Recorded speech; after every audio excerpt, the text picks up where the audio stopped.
Ok, bueno, lo que vamos a ver hoy día, entonces, es una breve reseña histórica de lo que es la volcanología. ¿Ya? Me parece que es algo importante de tratar, ya que nos da de alguna manera una perspectiva de cómo surgen las ideas que tenemos hoy en día en la ciencia en general y ahora en particular en lo que es la volcanología. Ya uno muchas veces piensa, o no piensa en realidad, cree que las ideas salen de la nada, ¿verdad? Y en realidad tienen una historia que muchas veces puede ser de miles de años, cuando empezaron a surgir las primeras ideas de cómo funcionan las cosas. Entonces, vamos a hablar un poco sobre lo que es la historia de la volcanología. Voy a tratar de que esto salga, no sé por qué no quiere salir. No salga esto que está acá arriba. Mm, Ahí, ahí sí. Bueno, les decía entonces que los seres humanos siempre han tenido curiosidad, ¿verdad? Y siempre han tenido curiosidad, entre otras cosas, por entender los fenómenos naturales. Muchos de ellos son, todos sabemos, bastante destructivos o nos llaman mucho la atención. Por ejemplo, pensemos en las tormentas eléctricas, terremotos, inundaciones, tsunamis, tornados, etcétera. Y entre ellos también, ¿verdad?, está la actividad volcánica. Entonces, los seres humanos siempre hemos tratado de encontrar explicaciones a estos fenómenos. ¿Por qué ocurren? Las primeras explicaciones de los primeros seres humanos, las primeras civilizaciones, típicamente tenían que ver, ¿verdad?, con seres sobrenaturales. Entonces, en muchas culturas, eh, típicamente había un dios, semidios, ¿verdad?, que habitaba debajo de los volcanes, y cuando el volcán entraba en erupción, de alguna manera significaba que este dios o ser sobrenatural estaba descontento, estaba enojado, o no se habían hecho las ofrendas necesarias para mantenerlo en calma. Aquí, por ejemplo, estamos viendo un dibujo de lo que es la diosa Pele, que habita, ¿verdad?, nos dice la historia, debajo de los volcanes hawaianos, ¿verdad? Y que las erupciones en Hawái serían causadas, ¿verdad?, por esta diosa. Ya tenemos otro caso, ¿verdad?, en Japón, por ejemplo, el demonio Oni, que es el que se enoja cuando los volcanes hacen erupción, ¿verdad?, en Japón, y le arroja estas piedras, ¿verdad?, aquí a los pobres japoneses. Acá en Chile, ¿verdad?, también tenemos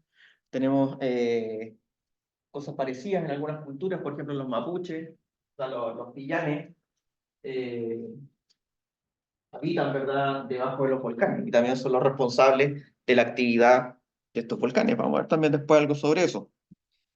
Eh, los volcanes también han tenido una importancia desde hace mucho tiempo como fuente de materiales de construcción o de herramientas. Por ejemplo, muchas de las primeras herramientas que se han encontrado asociados a humanos corresponden, por ejemplo, a flechas que están hechas ¿de qué están hechas estos cuchillos, verdad? Exactamente, obsidiana, vidrio volcánico. También muchas veces se han utilizado como herramientas o material más bien de construcción. Por ejemplo, aquí estamos viendo en Europa, ¿verdad? Esta foto es de Francia, una construcción hecha de especies de piedras o ladrillos de basalto, ¿ya? Que están utilizados como construcción. La ceniza volcánica, muchas veces extraída de depósitos de flujo piroclástico, por ejemplo. De hecho, por ejemplo, acá en Chile, la ignimbrita Pudahuel o diamante, se extrae material de ahí para hacer cemento. Hay algunas canteras que están justamente en Pudahuel, donde se saca ceniza para hacer cemento. O el azufre. Estamos viendo azufre, utilizado también desde hace mucho tiempo, por ejemplo, para hacer pólvora, ¿ya? Para construir armas, ¿verdad?, utilizadas en la guerra. Entonces también han tenido una importancia práctica los volcanes. Hay muchas historias, ¿verdad? Ritos y leyendas también asociados a los volcanes. Podríamos contar muchas historias. Eh, por ejemplo, aquí estamos viendo los Payachatas, que están en el norte de Chile, en la frontera con Bolivia. Este es el Parinacota, el volcán más joven. Este es el Pomerape, son dos volcanes gemelos. El Parinacota es más joven. Hay algunas leyendas y ritos. Por ejemplo, se dice que estos volcanes corresponderían a una pareja de jóvenes que eran de tribus enemigas de alguna manera y que en castigo por su relación fueron convertidos en montañas que están mirándose, pero que no pueden tocarse, están inmóviles. En estos mismos Payachatas también hay otra historia que creo que es importante porque muchas veces uno mira estas leyendas, estas historias un poco las mira con desdén, piensa que no tienen mucho sustento, pero muchas veces pueden ser bastante útiles, incluso para lo que es la ciencia. Por ejemplo, acá hay otra leyenda también, que cuenta que hubo un gran desastre en una zona aquí a los pies del volcán Parinacota, llamado Tambo Quemado. Dice la leyenda entonces que los aymarás estaban celebrando ahí una fiesta, cuando de repente apareció un hombre con una barba prominente, lo que les llamó la atención, ya que los aymarás habitualmente no usaban barba. Era una especie de vagabundo que venía pidiendo comida. Entonces fue un poco despreciado, no lo pescaron mucho los caciques ahí de la fiesta, pero este vagabundo logró llegar a la cocina, donde habló con la cocinera y su hijo, y les dijo que una gran tragedia, un gran desastre iba a ocurrir en la zona si miraban hacia atrás. ¿Verdad? Bueno, llevado por la curiosidad, la cocinera miró hacia atrás y cayó un gran fuego que entró en el lago que estaba ahí, y bueno, causó un gran desastre destruyendo ahí un poblado. La gente al escuchar esta leyenda pensaba que esa leyenda está asociada a lo que fue la creación del lago Chungará, que está ahí a los pies del Parinacota.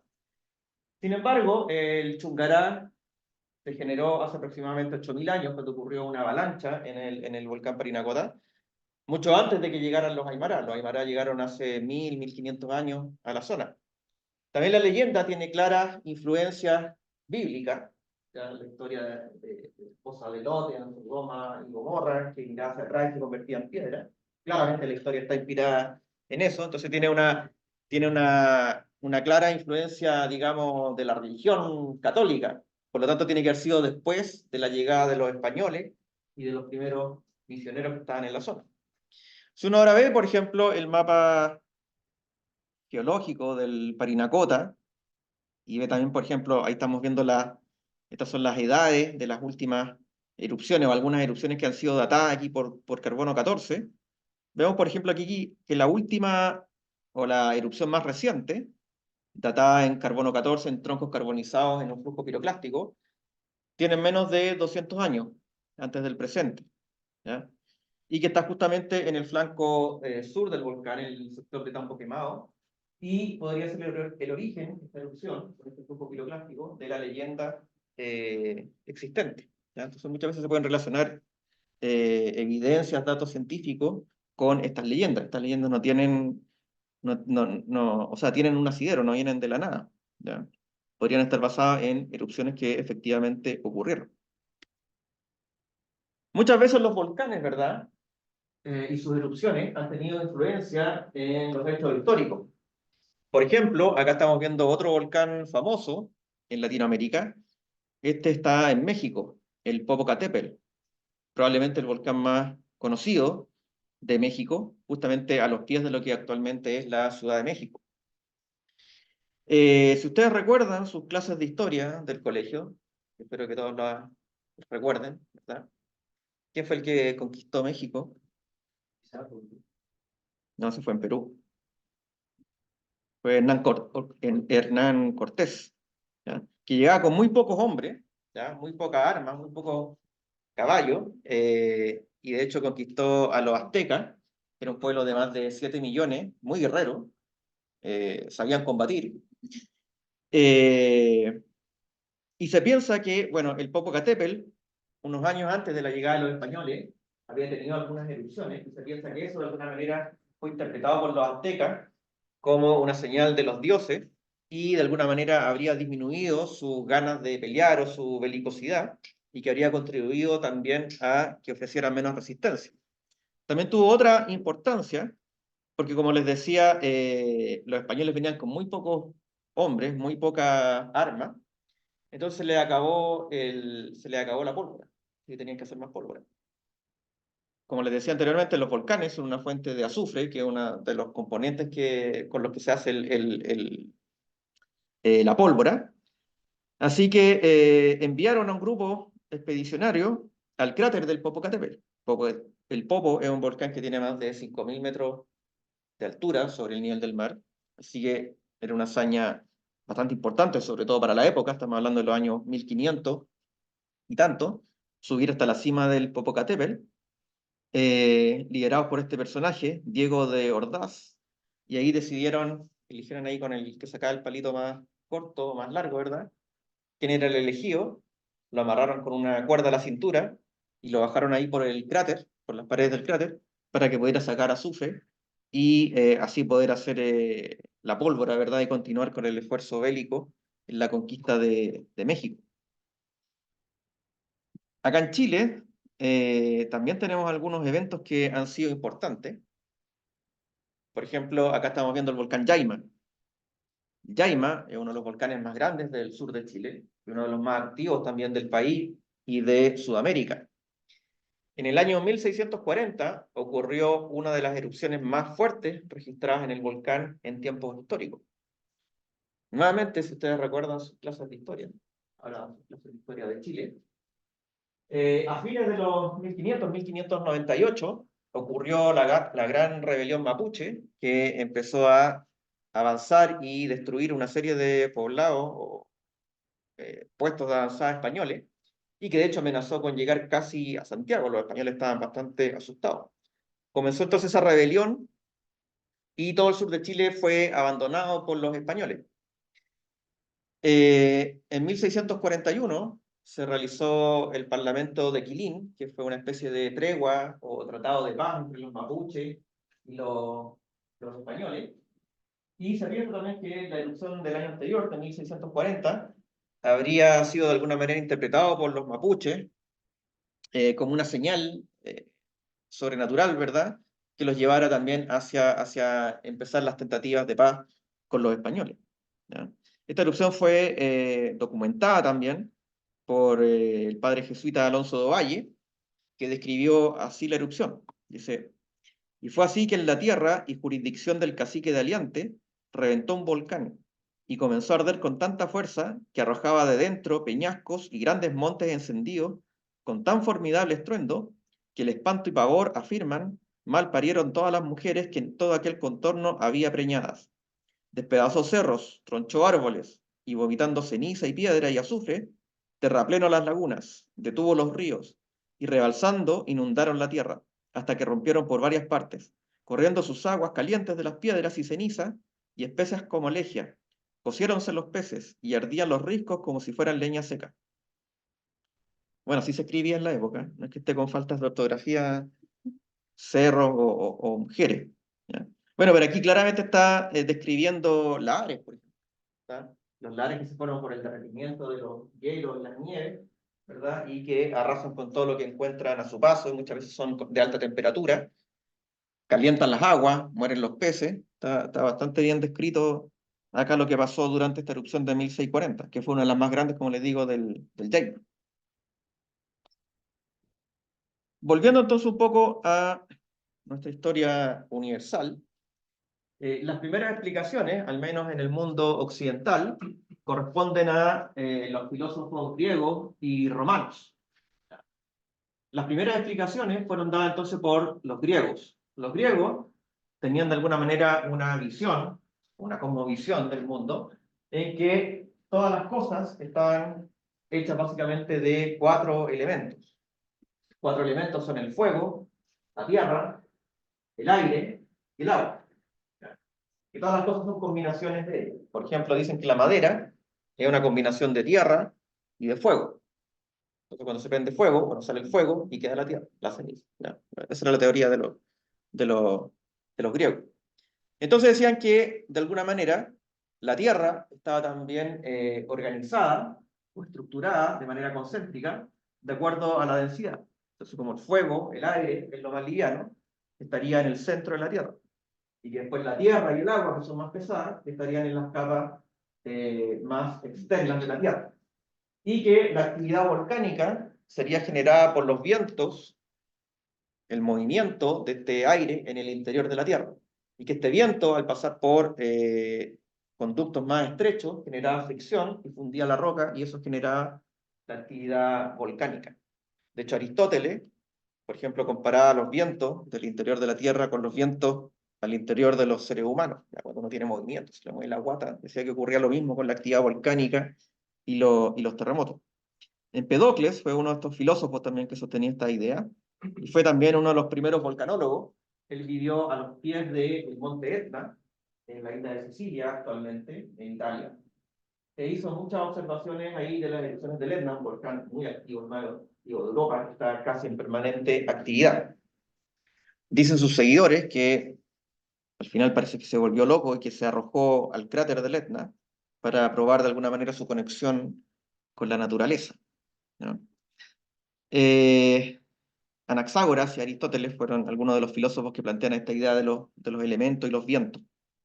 Los romanos, posteriormente, con su espíritu práctico, ¿verdad?, adoptaron de alguna manera esta idea de los griegos, de los vientos que generaban la actividad volcánica, aunque añadieron que estaban ayudadas estas erupciones por la combustión de elementos inflamables, como el azufre o el bitumen o el carbón, ¿ya? Entonces que eso también contribuía a generar calor y las erupciones volcánicas. Esto nos lleva, ¿verdad?, a una de nuestras primeras grandes erupciones, la erupción del Vesubio en el año 79 después de Cristo, una de las erupciones más famosas, ¿verdad?, de la historia humana. También, como dice ahí, ¿verdad?, al menos en el mundo occidental, fue la primera gran erupción documentada por escrito, ¿ya?, en la historia humana. El Vesubio es un volcán que se encuentra al sur de Italia, cerca de lo que actualmente es la ciudad de Nápoli, ¿verdad? Y es un volcán bastante activo y que tiene erupciones que pueden ser bastante voluminosas. La última erupción fue en 1944, durante la Segunda Guerra Mundial, y desde ese entonces el volcán ha estado durmiendo. La erupción más famosa de este volcán fue la del año 79, ¿ya? Fue una erupción que es lo que conocemos hoy en día como erupción de tipo pliniana. De hecho, el nombre surge de aquí, de esta erupción, que lo vamos a hablar enseguida. Generó una columna de más de 30 kilómetros de altura, y tanto la caída de la ceniza como también los flujos piroclásticos que se generaron después fueron los que destruyeron varias de las ciudades que se encontraban alrededor, las más famosas, Pompeya y Herculano. Y como les decía, esta erupción fue documentada. Fue documentada por dos personajes. Aquí estamos viendo a Plinio, Plinio el Viejo, y su sobrino, Plinio el Joven. Plinio el Viejo, Gaius Plinius Secundus, era una especie de naturalista de la época. En ese entonces, las personas que se dedicaban a lo que podríamos decir hoy en día ciencia, conocimiento del mundo natural, se dedicaban, tenían una visión bastante amplia, ¿ya? Se dedicaban a distintas cosas, todo lo relacionado con la naturaleza. Plinio era una especie de erudito, ¿verdad? Y de hecho, una de su obra cumbre es esta, Historia Natural, ¿ya? Un tratado enciclopédico con básicamente todo el conocimiento que se tenía de la época. Hay que tener en cuenta que en ese entonces el conocimiento era muy distinto al que tenemos hoy en día. Por ejemplo, en su Historia Natural se encuentran algunos consejos. Por ejemplo, decía que para curarse de un resfriado había que besar el hocico húmedo de una mula, ¿ya? O para que el parto resultara sin problema, había que poner en el vientre de la mujer embarazada una pata de cabra, ¿ya? Pero también, por ejemplo, Plinio fue el que le puso el nombre científico al lúpulo. ¿Para qué sirve el lúpulo, entre otras cosas? Para hacer cerveza. De hecho, hay una cerveza que lleva su nombre.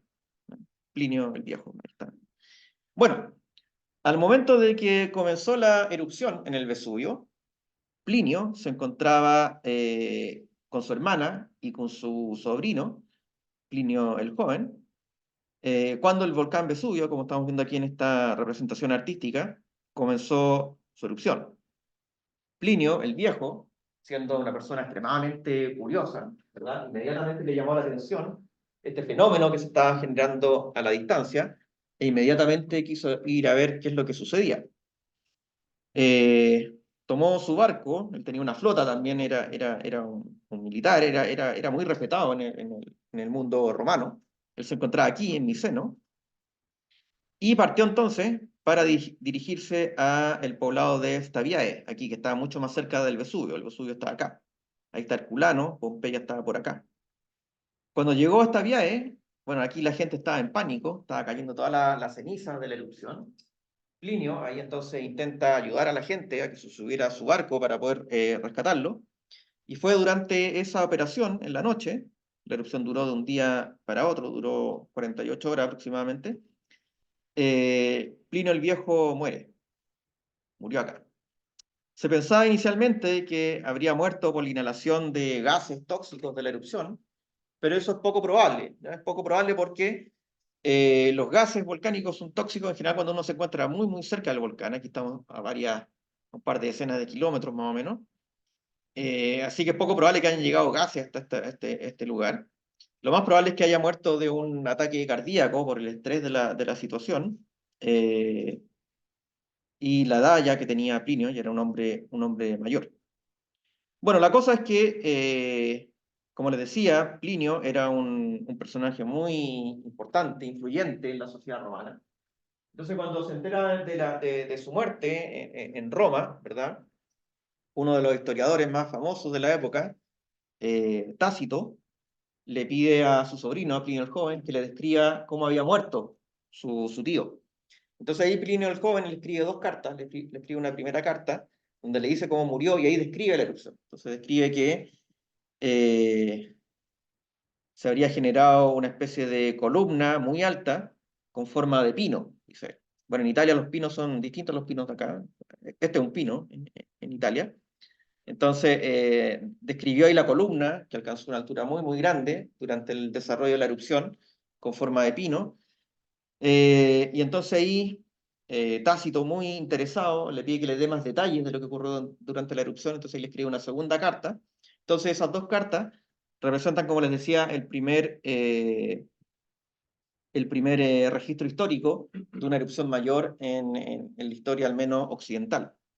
La erupción del Vesubio fue extremadamente grande, fue una erupción de tipo pliniana. Aquí estamos viendo la caída de ceniza, cómo se distribuyó hacia el sur, con los espesores del depósito, y esto aquí en color rojo fue el desarrollo posterior de los flujos y las oleadas piroclásticas, que fueron las que terminaron por sepultar Pompeya y Herculano, entre otras ciudades. Pompeya quedó y Herculano quedaron totalmente sepultadas por varios metros de material piroclástico y quedaron en el olvido. No fueron descubiertas sino hasta el siglo XVIII. O sea, estuvieron casi 1700 años sepultadas totalmente, ocultas, ajenas a lo que pasaba en la historia humana. Cuando fueron descubiertas, ¿verdad? Se descubrieron estos moldes vacíos de los seres humanos que murieron en la erupción, fueron rellenadas con yeso, y eso lo podemos ver hoy día. Hay un perro también que murió durante la erupción, hay un niño, ¿verdad? Adulto. Eh, y de ahí surge el nombre, entonces, el término de erupción de tipo pliniana, para describir este tipo de erupción, que son las erupciones más violentas que pueden ocurrir dentro del abanico de estilos que tenemos en la actividad volcánica. Bueno, después en la Edad Media, básicamente no hubieron, sí. Una consulta, ¿y la erupción del año 44 fue de ningún tipo? No, una erupción mucho menor. Una erupción más bien efusiva, con emisión de flujos de lava. Se generó una columna eruptiva, pero mucho menor. La lava destruyó algunas casas, pero la gente alcanzó a ser evacuada. El Vesubio tiene varios estilos eruptivos. Tiene estas erupciones grandes, plinianas, tiene erupciones intermedias, sublinianas, y erupciones menores como la que ocurrió en 1944. La última grande fuerte que fue subliniana fue en 1631, creo que fue, que fue más pequeña que la del 79, pero había más gente alrededor del volcán y murió más gente, de hecho, que la erupción anterior. ¿Ya? Pero tiene varios estilos eruptivos el Vesubio. Bueno, como les decía, en la Edad Media, muchas veces llamada la Edad Oscura, Dark Ages en inglés, hubieron muy poco avance en toda la ciencia, y de hecho ya pasada la Edad Media, ya pasado el Renacimiento, ya en la época más moderna, incluso todavía se sostenían algunas ideas. Por ejemplo, este predicador, John Wesley, que decía que los volcanes y los terremotos existen desde que está el pecado en la tierra. ¿Ya? Después de la Edad Media, ya en el Renacimiento, empiezan a surgir, o un poco después, empiezan a surgir nuevas ideas que van revitalizando nuestras ideas acerca de la formación de la Tierra y el volcanismo. Por ejemplo, René Descartes, otro de los grandes filósofos, sostenía que la Tierra era básicamente una estrella que se estaba enfriando. Que la única diferencia entre la Tierra y el Sol, por ejemplo, era que la Tierra era más pequeña, y que por lo tanto se enfriaba más rápido. Y que la Tierra estaría constituida por una capa interna aún fundida, líquida. O sea, todavía se pensaba ahí que la gran parte de la masa de la Tierra estaba fundida en estado líquido, y que esa era la fuente que alimentaba a los volcanes, y que estaba recubierta por una masa intermedia, ¿verdad? Bueno, aquí no aparecen todos, porque esto es la B, sería la atmósfera. Decía que habían tres capas internas, una capa fundida, una capa después parcialmente sólida, la capa externa de la corteza, que es lo que está en superficie, ¿ya? Pero la idea de que la mayoría del interior de la Tierra estaba de alguna manera fundida era muy presente en esa época, ¿ya? Después ya en el siglo XVIII comienzan a surgir también los primeros volcanólogos de campo, de terreno, ¿ya? Uno de ellos fue este personaje también bastante peculiar, Sir William Hamilton, un británico, ¿ya? Hamilton era una especie de embajador de lo que es el Reino Unido, en el reino de Nápoles. En ese entonces todavía no existía Italia como lo conocemos hoy en día, estaba dividido en distintos reinos. La parte sur era el reino de Nápoles, ¿ya?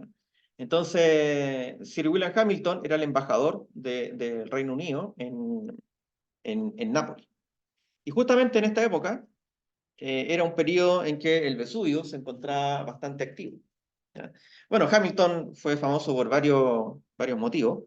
De hecho, justamente, como les decía anteriormente, en esta época, siglo XVIII, XIX, es cuando se descubren las ruinas de Pompeya, ¿ya? Entonces ahí surgió toda una especie de mercado negro, de tráfico, de todas los artefactos que se encontraban ahí en las excavaciones arqueológicas, ¿ya? Entonces se dice que ahí William Hamilton hizo una pequeña fortuna con el tráfico de todas estas antigüedades que estaban siendo encontradas. Hizo su pequeña fortuna, se dice que le pagó las deudas que tenía su sobrino, y a cambio se quedó con su esposa, ¿ya? Lady Emma Hamilton, también famosa, que fue pareja de Horatio Nelson, el gran almirante británico que ganó la batalla de Trafalgar ante la flota francesa de Napoleón, que también deberían saberlo de su curso de historia. Pero bueno, Hamilton también tenía un interés en la actividad volcánica, ¿ya? Y entonces hizo muchas observaciones, de hecho escribió un par de libros acerca de la actividad del Vesubio y del Etna también. Aquí estamos viendo, por ejemplo, cómo él fue registrando los cambios que iban ocurriendo en el cráter del Vesubio a medida que iba transcurriendo la erupción y se iban construyendo estos conos de piroclastos en la cima, después se iban destruyendo y se volvían a reconstruir.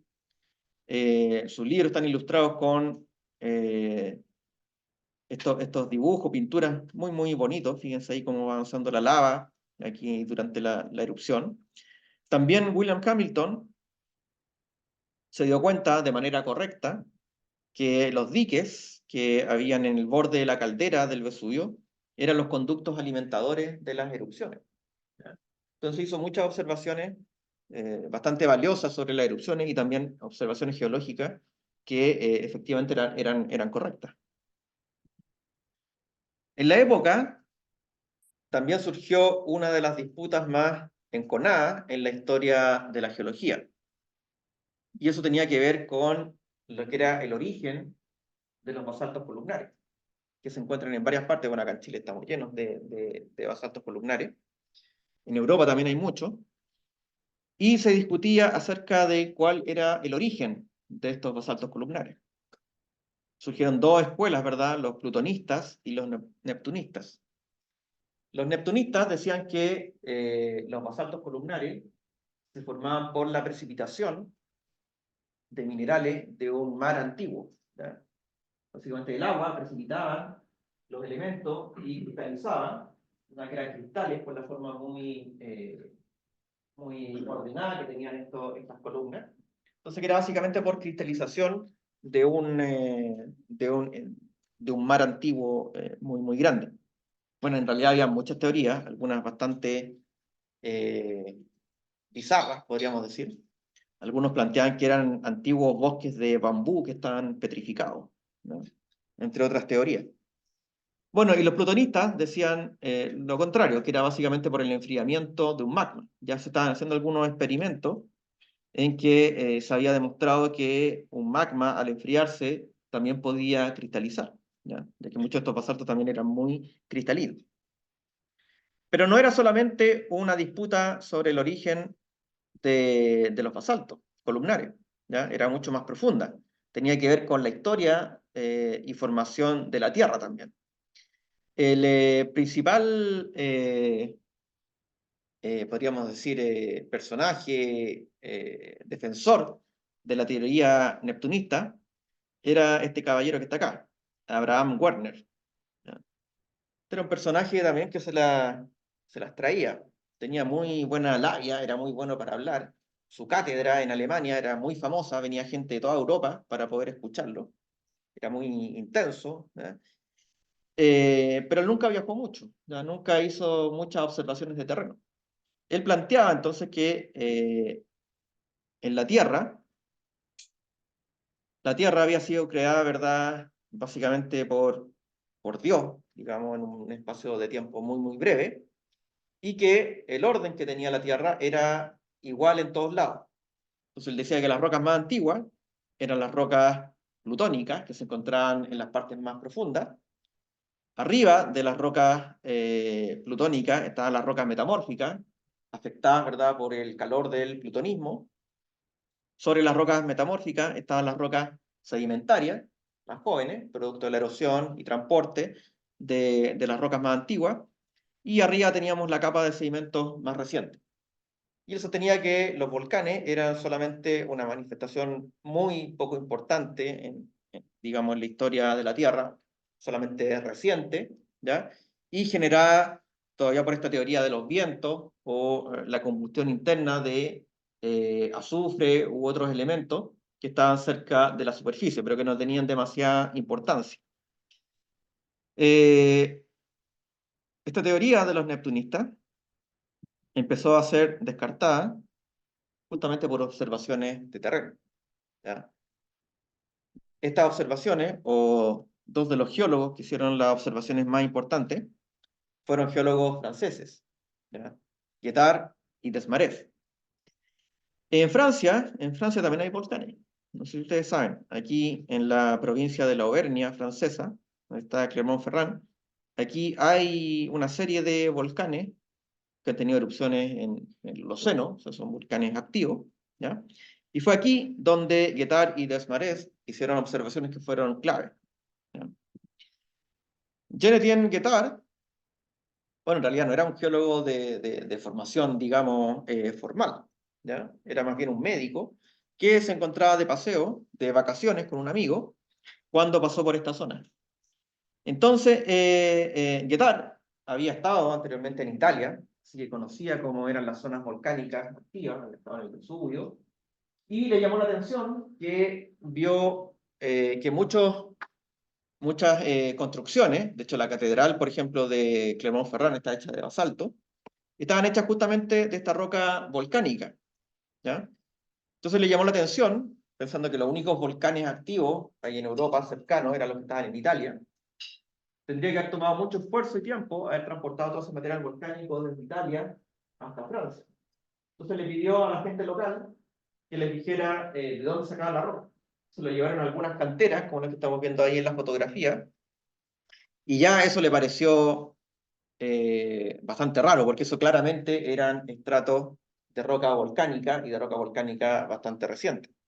Entonces le pidió a un guía que lo llevara por la zona, subieron ahí al Puy de Dôme, que es este volcán que está acá, y desde arriba pudo ver que estaba lleno de todos estos conitos que rodean aquí toda esta zona. Entonces claramente era una zona volcánica más antigua, porque no tenía erupciones históricas, Holoceno sí, pero históricas no.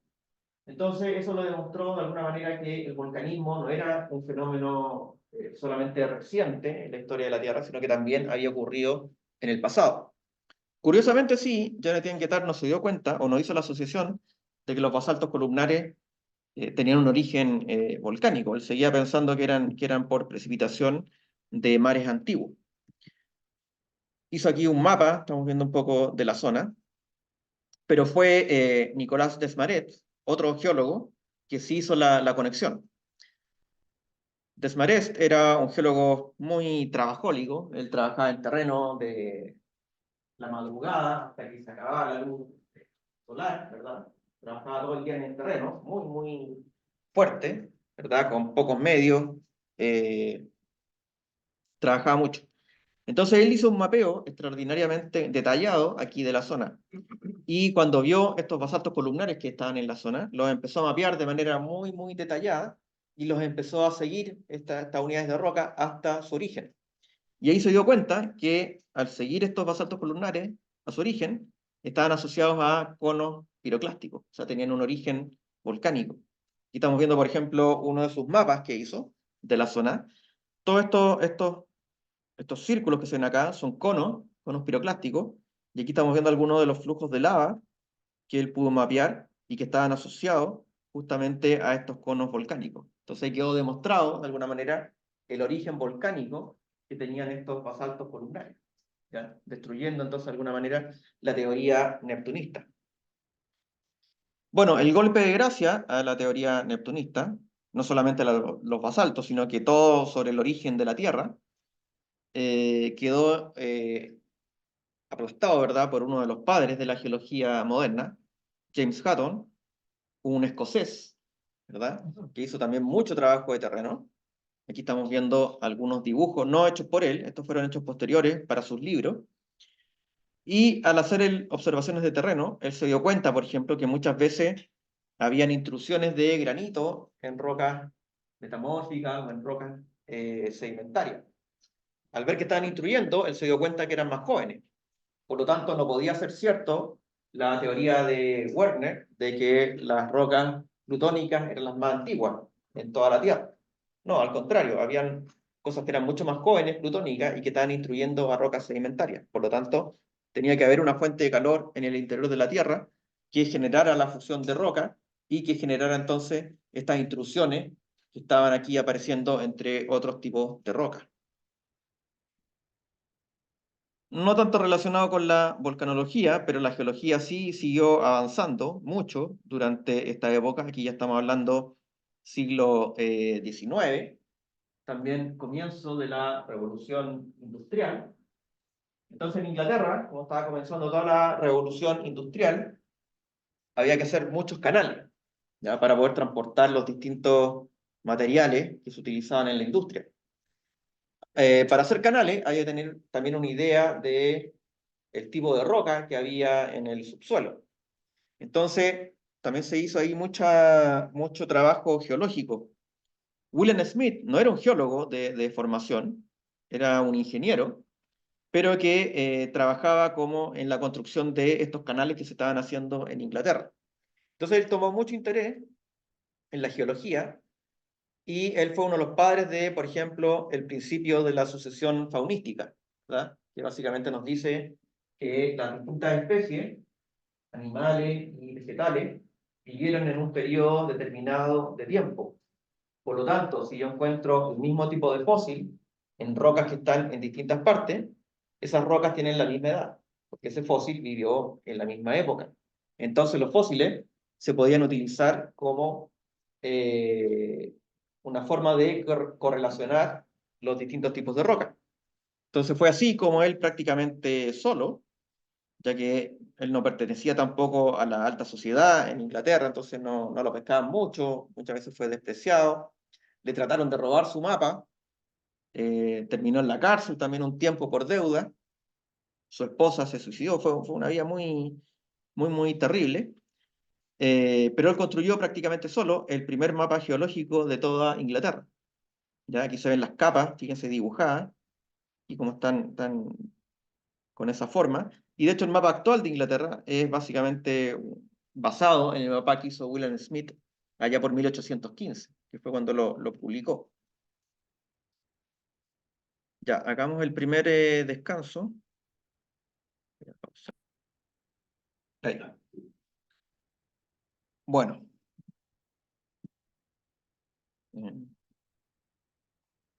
Ahí sí. Bueno, también en el siglo XVIII podríamos decir que nace la petrología experimental. Les hablaba antes de James Hutton, uno de los padres de la geología moderna.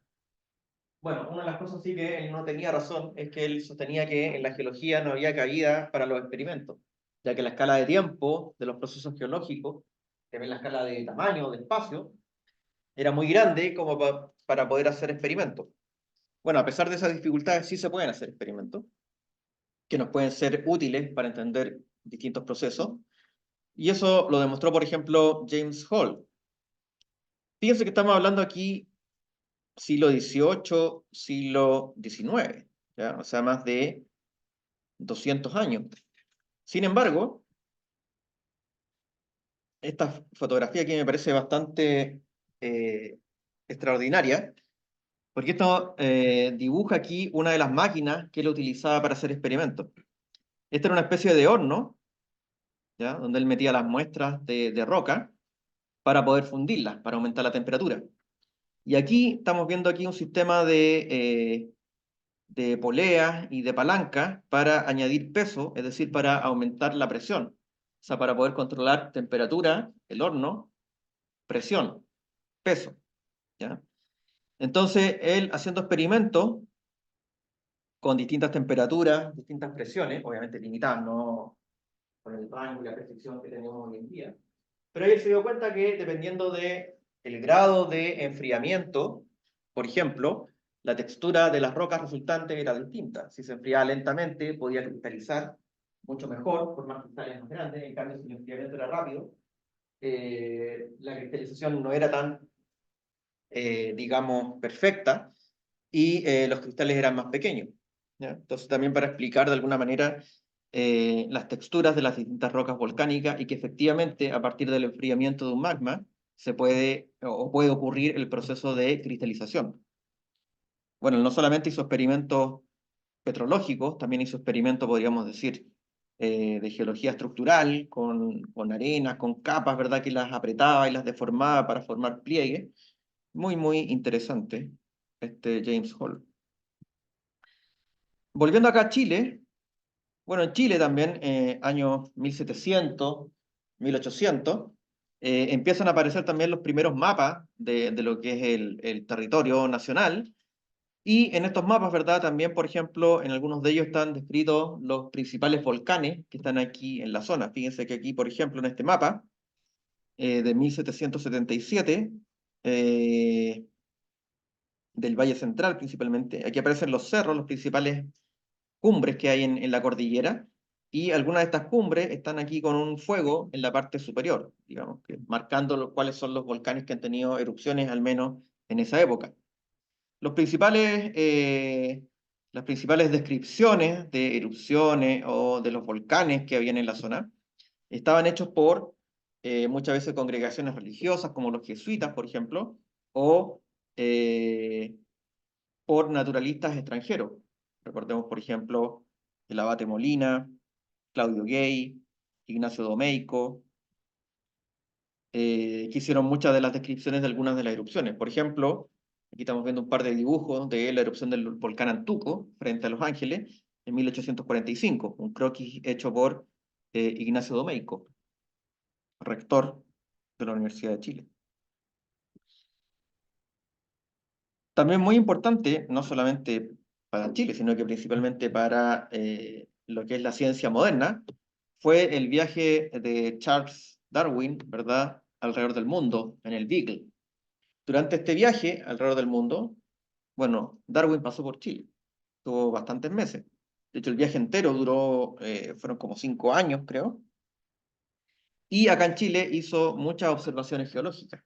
Aquí estamos viendo algunos de sus croquis con algunos esquemas o mapas geológicos, ¿verdad?, que él realizó. También él presenció en 1835 una erupción del volcán Osorno, en el sur de Chile.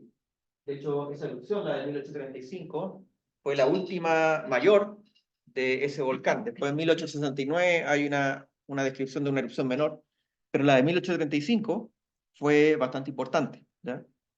Y justo Darwin tuvo la suerte de poder observarla, ¿ya? Creo que él se encontraba en ese momento en Chiloé, cuando observó el resplandor en la noche de la erupción del volcán Osorno, ¿ya?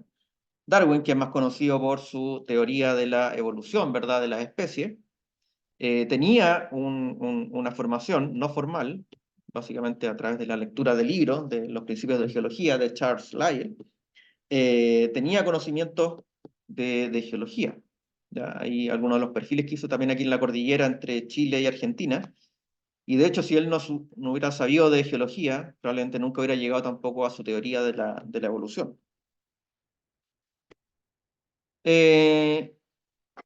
Si seguimos avanzando, ¿verdad? Bueno, también en el siglo XIX hubieron avances importantes. Uno de ellos fue que quedó descartado que el interior de la Tierra podía estar fundido de manera completa, ¿ya? De que fuese un mar gigantesco de magma líquido, ¿ya?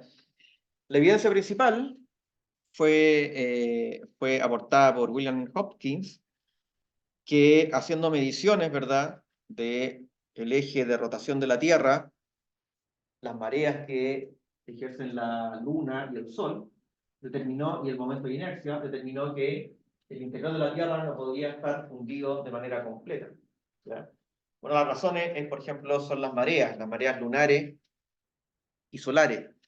Si el interior de la Tierra fuese líquido, digamos, la magnitud de las mareas debiese ser mucho mayor, la deformación debería ser mucho mayor de lo que realmente es, y eso debería verse. Bueno, eso no ocurre, y por lo tanto él postuló de que la Tierra debía estar al menos, o al menos los primeros 1500 kilómetros de profundidad, debían estar en estado sólido, ¿ya?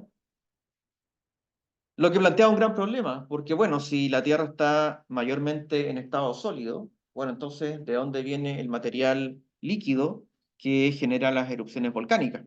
¿Ya? Bueno, ahí también empiezan a haber algunos avances que empezaron a servir para explicar cómo se fundía la roca. Uno de ellos es los avances de la termodinámica, ¿verdad? Observaciones, ¿verdad?, que no solamente la temperatura, sino que también la presión juega un rol importante en los cambios de fase que pueden ocurrir en distintos elementos. Entonces, de alguna manera se pudo ver que el manto se podía fundir, por ejemplo, por descompresión, como ocurre en las dorsales oceánicas, ¿ya? También por esa época, bueno, vamos a hablar después, se descubrió la radioactividad y que eso era una fuente de calor también que podía ser importante. Antes de eso, hablemos de otra erupción famosa, ¿ya? Bueno, como ya hemos visto, ¿verdad? En las distintas ciencias siempre hay procesos, fenómenos, descubrimientos, muchas veces avances técnicos, que permiten que haya un salto cuantitativo y cualitativo en la ciencia. En la volcanología, claramente, esos eventos son las erupciones volcánicas. Y una de esas erupciones volcánicas que generó un salto, ¿verdad?, en lo que es la volcanología, fue la gran erupción del Krakatoa. o más bien el nombre correcto es el Krakatau, en 1883. ¿Ya? Este volcán es un volcán que se encuentra en lo que es actualmente el estrecho de Sunda, que separa a las islas de Sumatra y Java, actualmente de Indonesia, el país llamado Indonesia. En ese entonces eran las Indias Orientales, que estaban bajo control de los holandeses. El estrecho de Sunda, actualmente y en esa época, es una zona de tránsito de barcos mercantes, ¿ya? Es una ruta marina muy, muy importante a nivel mundial. En ese entonces ya lo era. Por lo tanto, hubieron muchos testigos durante la erupción.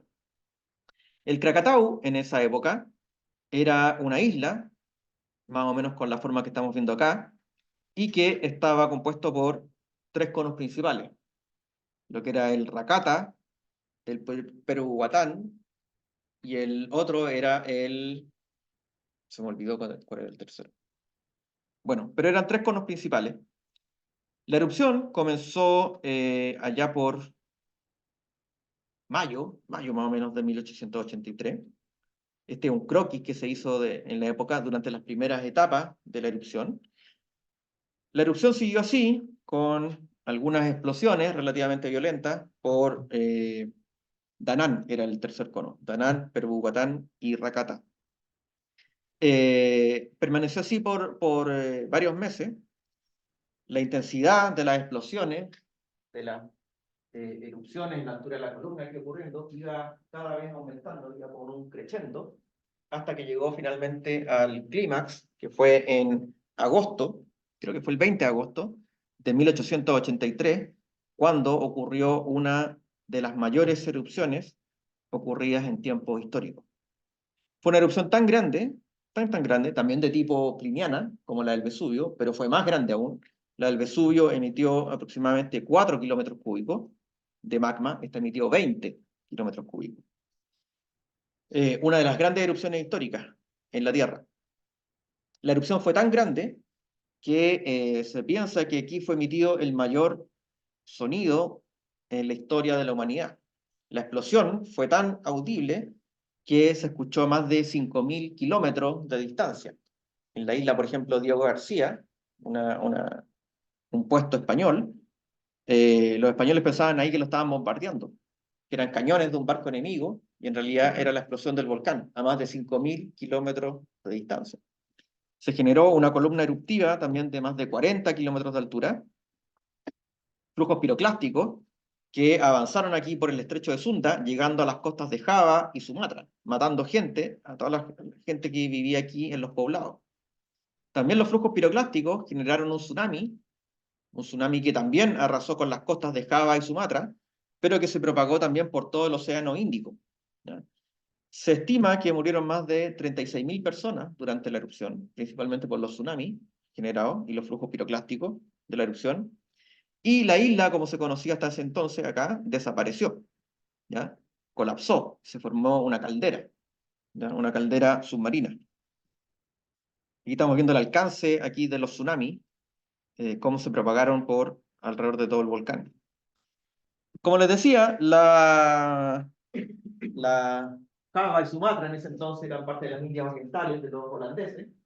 Los holandeses mandaron entonces a este ingeniero en minas, Richard Verbeek, para que hiciera un informe de lo que había ocurrido durante la erupción.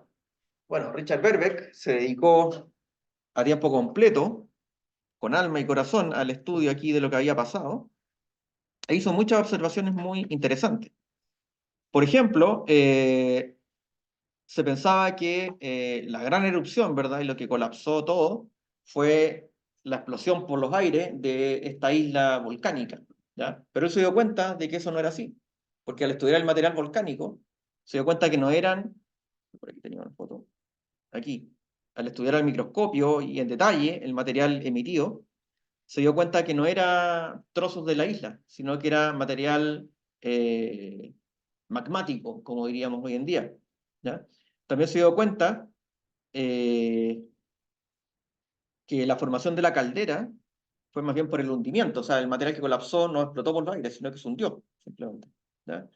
Hicieron estudios batimétricos también aquí de la zona para determinar cómo era la caldera que resultó, Y también, bueno, el libro finalmente que se publicó está acompañado por estas litografías, muy explicativas.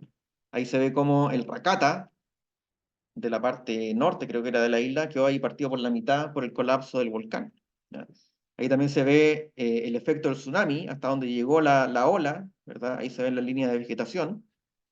Y bueno, ahí se ven un par de cuerpos humanos muertos durante la erupción. No solamente los holandeses se interesaron, los ingleses también. ¿Ya? La Royal Society emitió un comunicado para que fuera publicado en todos los diarios del mundo, para que toda la gente que tuviese alguna información relacionada con la erupción del volcán se la hiciera llegar. En Londres, por ejemplo, algo que llamó la atención fue que después de la erupción empezaron a ocurrir fenómenos atmosféricos, como los atardeceres muy rojizos, como lo que estamos viendo ahí en la fotografía. ¿Ya? Estos fenómenos climáticos fueron pinchados, ¿verdad? ¿De dónde fueron registrados? Que es lo que se está viendo acá. ¿Ya? Esta línea, aquí en el globo, marca de alguna manera los lugares donde se vieron estas anomalías atmosféricas, estos atardeceres rojizos u otros fenómenos. Entonces se dieron cuenta que fue un fenómeno a nivel global, que afectó a todo el planeta. ¿Ya? Hubo un cambio ahí, de alguna manera, climático asociado a la erupción. Bueno, fue posteriormente que se estableció que eran básicamente los gases volcánicos que podían ocurrir durante grandes erupciones, que pueden generar un cambio a nivel global. ¿Ya? Entonces el Krakatau también fue una de las erupciones muy importantes para la historia de la volcanología, la evolución de la ciencia volcanológica. ¿Le había puesto grabar o no? Sí, vale. Ver acá. Creo que desaparezca esto. Ahí sí. Otra, también de las grandes erupciones, que cambió a la volcanología, ocurrió 19 años después, y fue la erupción del Mont Pelé, o montaña pelada. El Mont Pelé es un volcán que se ubica aquí en el Caribe. Aquí estamos viendo este arco de isla. La mayoría de ellas son básicamente volcanes activos que están sobresaliendo ahí del mar. Aquí se encuentra la isla de la Martinica, colonia francesa en ese entonces. Y dentro de la Martinica, la parte norte de la isla, se encuentra el Mont Pelé, la montaña pelada. A los pies del Mont Pelé se encontraba la ciudad de Saint-Pierre, ¿ya? La segunda ciudad en importancia después de Puerto de Francia, Port-de-France. Eh, Vivían más de 20.000 personas. Era una ciudad muy activa, con mucho tráfico de barcos, ¿verdad? Era un puerto. Se le conocía, de hecho, como el París del Caribe. Y a comienzos de 1902, el volcán volvió a la vida. Inicialmente, comenzó con pequeñas erupciones y con la formación de un domo en la cima. ¿Ya? La erupción también, al igual que en Krakatoa, iba aumentando en intensidad con el paso de los días y las semanas. Saint-Pierre se encontraba muy cerca del volcán, a menos de 7 kilómetros de la cumbre. Entonces, los pobladores estaban muy asustados con todos los temblores que se sentían, las explosiones, etc. Pero en 1902 no se tenía mucha noción de todo lo que podía ser un volcán. Entonces se pensaba que, bueno, si el volcán hacía erupción de manera mayor, a lo más iba a surgir un flujo de lava que iba a bajar por alguno de los valles sin causar demasiado daño. ¿Ya? Dice también la historia que el alcalde de Saint-Pierre no quiso evacuar a la ciudad porque era periodo de elecciones, entonces no quería perder a sus electores. Pero la verdad es que probablemente era simplemente porque no se sabía lo que podía ocurrir si ocurría una erupción mayor. Lamentablemente, en mayo de 1902, ocurrió efectivamente una erupción mayor. El domo que estaba en la cima colapsó, formando un flujo de bloques y ceniza que se dirigió directamente a la ciudad de Saint-Pierre, matando a todos sus habitantes de manera instantánea, muriendo más de 20.000 personas durante esta erupción. La destrucción fue total. Aquí estamos viendo algunas fotografías. Los flujos piroclásticos, de hecho, también ingresaron en el mar y algunos barcos que se encontraban en el puerto también fueron afectados y los marinos murieron ahí quemados. Ahí vemos, por ejemplo, una vaca muerta. Hay una persona también que murió. La destrucción fue total. De hecho, hubieron solamente 2 sobrevivientes. Uno fue una persona que se encontraba justo en el límite de la ciudad, entonces no alcanzó a llegarle el impacto mayor de los flujos piroclásticos. El otro fue este personaje que se hizo famoso, Siparis, que era un preso que se encontraba en la cárcel de Saint-Pierre. La celda en la que se encontraba estaba en un subterráneo, tenía una ventana muy, muy pequeña, y eso fue lo que lo salvó.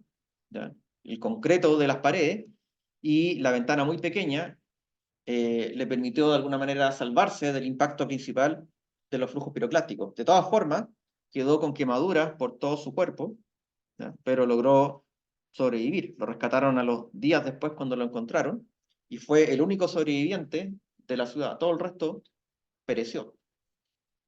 Bueno, después se dice que lo tomó un circo, que lo llevó de gira por el mundo, ¿verdad?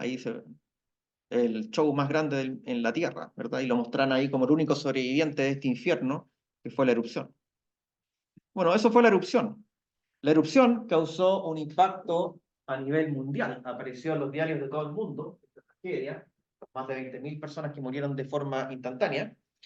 Y eso, bueno, llamó la atención de los gobiernos. Se generaron ayudas de todo el mundo para ir a ayudar a Saint-Pierre. El gobierno francés envió a Alfred Lacroix, un petrólogo, para que investigara los efectos y qué era lo que había ocurrido durante la erupción. Lacroix entonces fue a la isla de la Martinica a ver lo que pasó. La erupción no terminó ahí. La erupción de hecho duró entre 1902 y 1905, con distintos periodos de actividad. Después ocurrieron más flujos piroclásticos. Aquí estamos viendo una secuencia fotográfica de la época con otro flujo posterior. Y ahí Lacroix entonces se dio cuenta de este fenómeno que no estaba descrito hasta ese entonces. Él lo llamó nube ardiente, a estos flujos piroclásticos, ¿ya? Las nubes ardientes. Hizo muchas observaciones también de cómo iba creciendo el domo y cómo colapsaba. También registró, ahí estamos viendo Saint-Pierre, donde se encontraba, el Mont Pelé se encontraba ubicado acá. Estamos viendo el límite de la destrucción. Y también se dio cuenta que estos flujos piroclásticos eran causados por el colapso de estos domos que se generaban en la cumbre del volcán. Y no solamente por el colapso, sino que también el domo tenía de alguna manera una especie de sobrepresión, y eso de alguna manera gatillaba la explosión y la energía y el alcance que podían tener estos flujos piroclásticos.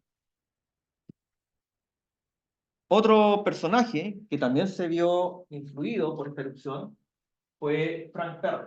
Frank Perry era un estadounidense, era una especie de un genio de la electrónica, trabajaba en Nueva York, fue primero socio o trabajaba junto con Tomás Alva Edison, pero después se separó y creó su propia empresa de ascensores, que en esa época estaban en boga porque se estaban construyendo los primeros rascacielos en Nueva York.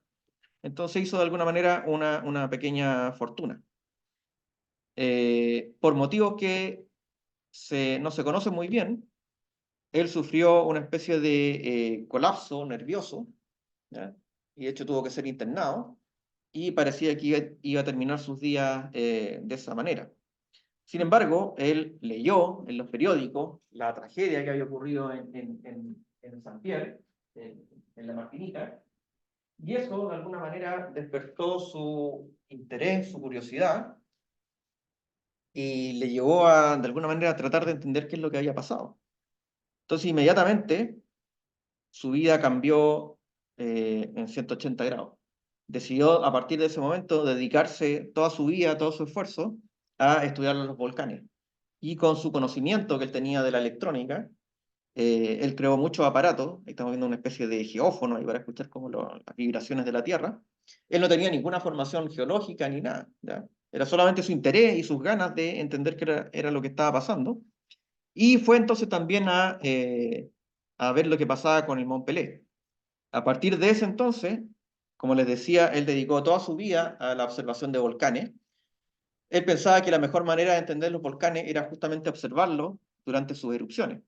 De hecho, una vez casi perdió la vida en el Mont Pelé porque estaba en un refugio, justo cuando vino un flujo piroclástico de los posteriores que ocurrieron, que casi lo mata. Él casi siempre llegaba antes que todo a los distintos volcanes cuando hacían erupción. Él estudió volcanes en Japón, en Italia también estudió el Vesubio, en el Mont Pelé. En Hawái también hizo muchas observaciones. Aquí estamos viendo un lago de lava, por ejemplo, cómo ocurría el movimiento dentro del lago. Ahí está sacando muestras de lava del lago en Hawái. Y todas sus observaciones están resumidas en un libro, Volcanological Observations, que de hecho estaba acá en la Biblioteca Central. No sé si todavía está. La última vez lo busqué y no lo encontré. A lo mejor debe estar en algún lado, pero antes estaba en la Biblioteca Central. Muy, muy interesante. Entonces, otro también de los pioneros del siglo XX. El tercer pionero, que también se vio afectado, su vida, ¿verdad?, por la tragedia del Mont Pelé, fue Thomas Jaggar, otro estadounidense, un geólogo, que también, al ver las noticias de lo que había pasado, fue también con una expedición estadounidense a ver lo que ocurrió en la Martinica. Al ver la destrucción y todo lo que había causado el volcán, él anunció, sí, de manera grandilocuente, que nunca más debería pasar en el mundo una tragedia como esa, que sea por la falta de conocimiento de lo que podía ocurrir. Al igual que Frank Perret, él también creía que la mejor manera de estudiar los volcanes era observarlos durante su erupción. Y lo mejor para eso era tener un puesto fijo para observar al volcán de manera permanente. Entonces él decidió construir un observatorio en el borde del cráter del Kilauea, en Hawái, creando el Observatorio Volcanológico de Hawái, que existe hasta el día de hoy. En Estados Unidos existen tres observatorios principales: el Observatorio Volcanológico de Hawái, el de las Cascadas y el de Alaska. El de Hawái, bueno, después hay otro también en Yellowstone, pero el de Hawái fue el primero, y que ya tiene más de 100 años de historia, ¿no? También ahí él, con muchos problemas administrativos, con pocos recursos, creó este observatorio. Ahí estamos viendo algunas imágenes. Fíjense ahí el auto, este auto antiguo, transportando ahí un barril, probablemente agua, para sacar muestras. Ahí están sacando muestras, midiendo fracturas. Todo lo que se podía medir, había que medirlo. Y de manera permanente, 24/7. ¿Ya? Entonces, el observatorio de Hawái, de hecho, fue el segundo observatorio. El primero que se creó en el mundo fue el observatorio vesuviano, en el Vesubio, Italia, en el siglo anterior, XIX. Bueno, ya entrando en el siglo XX, sabemos, ¿verdad?, que surge también la teoría de la tectónica de placas para dar un marco global a lo que es el volcanismo, que es lo que vamos a ver en la siguiente unidad. Una teoría que tiene, ¿verdad?, sus antecedentes, ya que a comienzos del siglo XX fue cuando surgió también la teoría de la deriva de los continentes, principalmente por Alfred Wegener. Él no planteó la teoría de la tectónica de placas. No, no, por eso tampoco fue tan aceptada, porque no había un mecanismo detrás que explicara cómo se movían estos continentes. Eso fue hasta la segunda mitad del siglo, o comienzo de la segunda mitad del siglo XX, allá por la década de los 60, que finalmente se establece la tectónica de placas. También les decía que a fines del siglo XIX se descubre lo que es la radioactividad, y eso permite también explicar un mecanismo por el cual la Tierra también está generando calor. No es solamente el calor primordial de la formación de la Tierra, sino que también a través del decaimiento radioactivo de algunos elementos, también hay una generación de calor. Y que ese calor, de alguna manera, se libera a través de la tectónica de placas y el movimiento de estos bloques, ¿verdad?, a través de la convección. Finalmente, para terminar, algunos ya hechos más recientes. Uno de los pioneros de la volcanología moderna, en la segunda mitad del siglo XX, un británico, George Walker, ya que hasta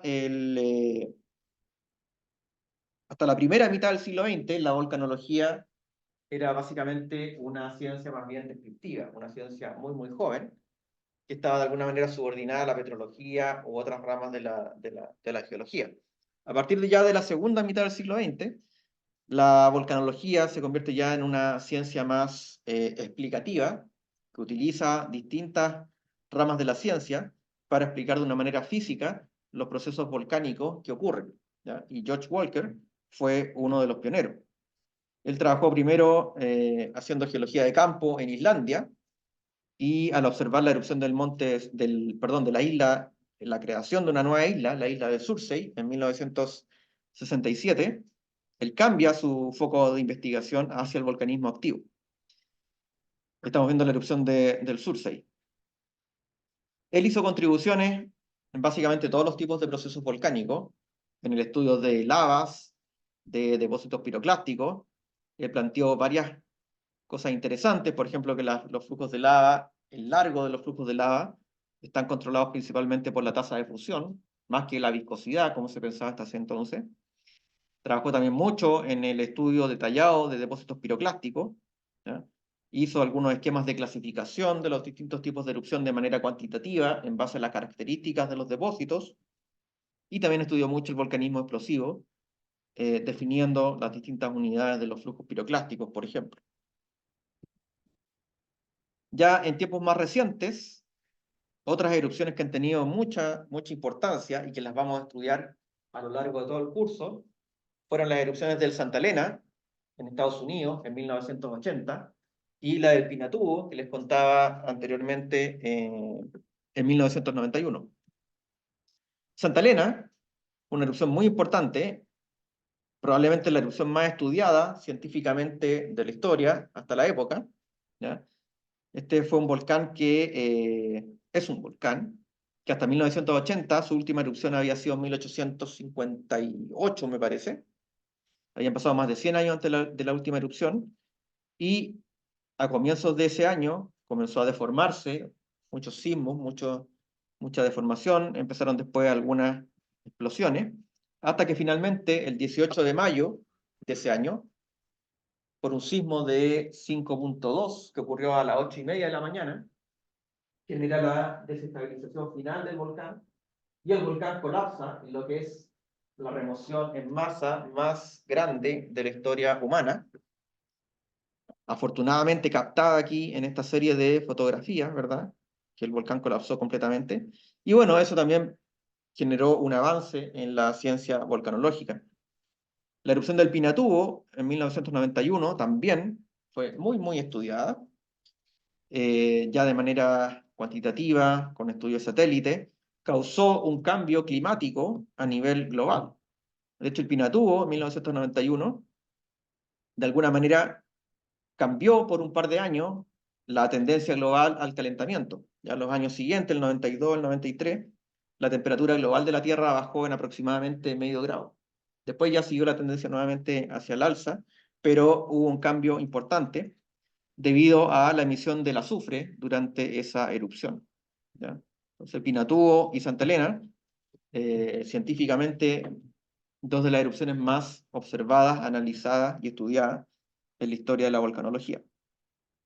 En Chile, la erupción del Chaitén, el 2008, podríamos decir también que marcó un cambio. Después de la erupción, se aumentó mucho los fondos para, de alguna manera, el estudio y prevención de erupciones volcánicas. El Observatorio Volcanológico de los Andes del Sur, el OBDAS, aumentó mucho su presupuesto. Se empezaron a monitorear de manera mucho más sistemática, con muchos más recursos, los volcanes que están en nuestro territorio. Y eso también entonces marcó de alguna manera un antes y un después, ¿ya?